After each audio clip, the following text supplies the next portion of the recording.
Hi, I'm Sovko, and this episode, Euphoria Watches You, is about the TV show Euphoria on HBO. I used to want my trauma to be something going for me. I wanted it to be my story. I felt like I lacked one. I made the mistakes people warned me about, but were well within my grasp. Having survived with texture, I face coming out as a woman. Men's scars are seen as strong, women's are seen like cracks on dolls. Many of us want so badly to be a product, that is, to make thematic sense, to be sought after. The feelings we have about staying alive in these times rely on glut. Artists own joy. It's all created from behind a craftsman's pencil or an ergonomic keyboard, and as they lose touch, they multiply the division between the rich and the not. In the show, there was this dialogue. She met a guy who was like 40. Hey, you from around here? Which in retrospect seemed kind of rapey and weird, but honestly, she was the one in control. Socially, the rich are middled white men. The nots include children. Part of that experience is being painfully impressionable. Sending the right or wrong message might change who a child becomes. I met a therapist once in an on-campus suspension. He gave me hope that I'd one day live without my abusers.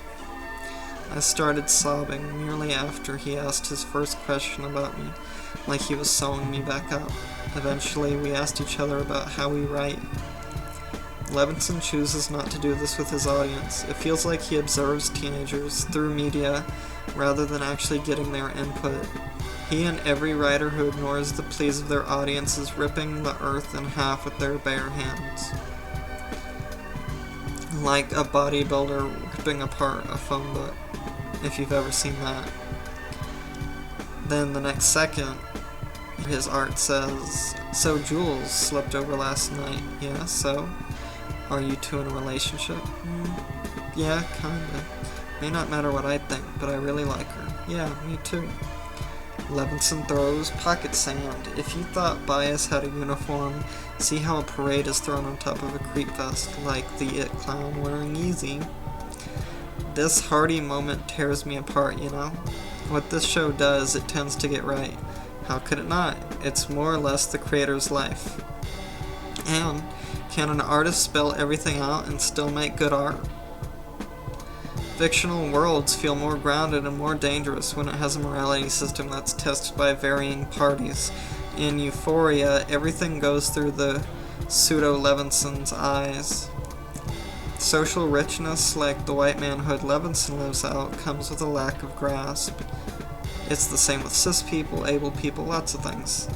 Point being, how can he realize the thoughts that wander through women's minds? The things we have to think about constantly. With that, Levinson needs to admit his barriers. Some say he needs to study, others say he should hire a writing team, but how does a book tell you what it is to be stalked? And how much private failure would come with a story you spent your life on, but wrote a fraction of? Levinson could have done a better job. His work is lifeless because it's a regurgitation. How do you fix a chicken with its head cut off? You buy a new chicken. Levinson needs a new outlook.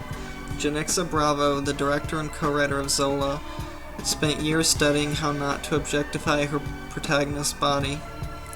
Can't he do the same with young women's minds? My first watch of Euphoria was not a sober one, and 19, the scene seemed romantic.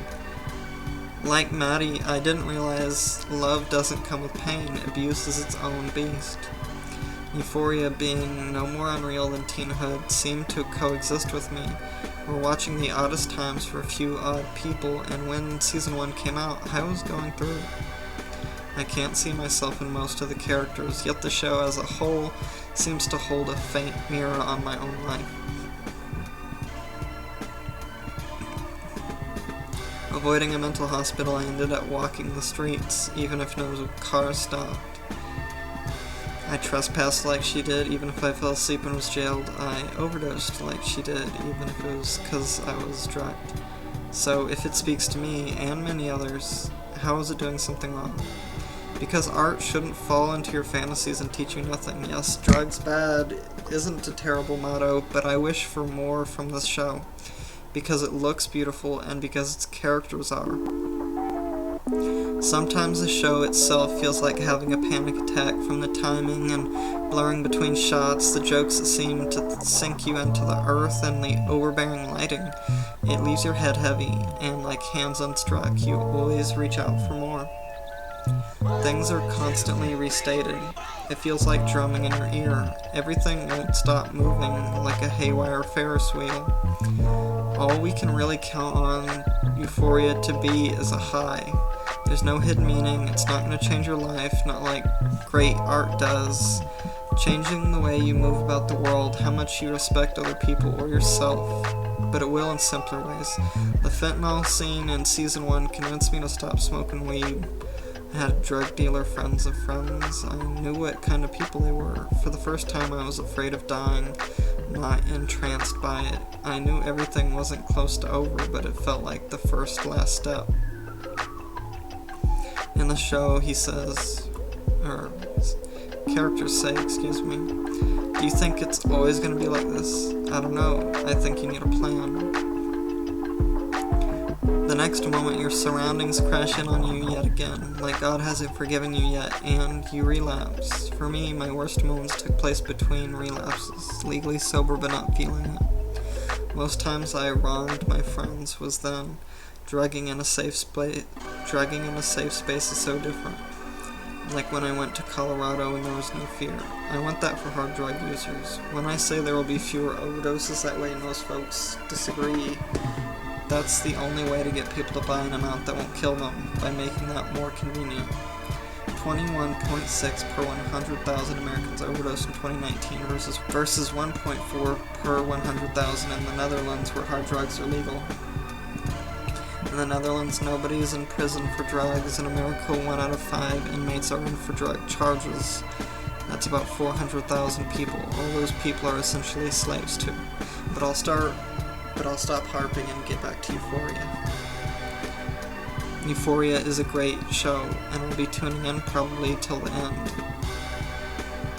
But it can be depressing in seemingly unintentional ways, beating you over the head with messed up shit your parents might say. Similar to teens, middle-aged people believe what they're told, I think. We must switch back and forth over decades, so I can see how Levinson is great for the show. But it could be better if you just listen to young women even more. You could read books written by teens. Hell, I'll send them the book I wrote as a teen. I encourage y'all to, especially if you aren't a teen, and you're going to make a teen movie, watch films by teens, talk to any teens in your family or your friends' families, tell them what's up. Many of them will find it a perfect opportunity to preach. Do this if you are a teen. Addict or not, meet addicts, consume their art. Trans or not, meet trans people, consume their art. You know what I'm saying. Also, like any writing, acting, etc., you have to be enthused by the world you're creating for, even if that world is largely real. Imagination is required even for documentaries. Your favorite movies are the ones that make you feel like you're in that world even after watching.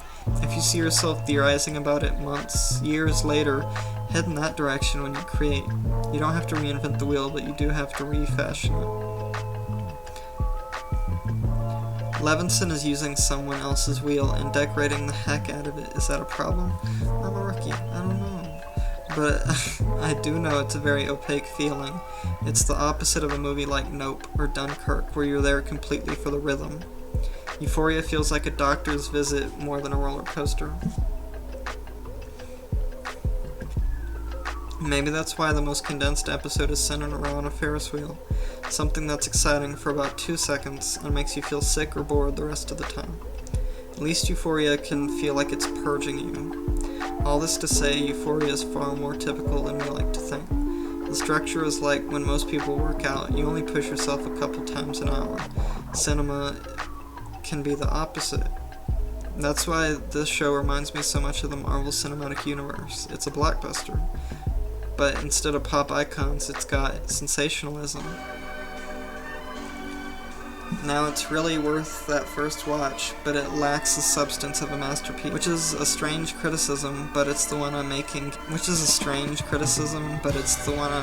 Given the great team they've got working on it. Apparently Malcolm and Marie was written in a few days. Couldn't he have given it a month? I know it was a very specific moment. I know he has a pattern of just telling it how it was, but I don't appreciate that as much as imagination.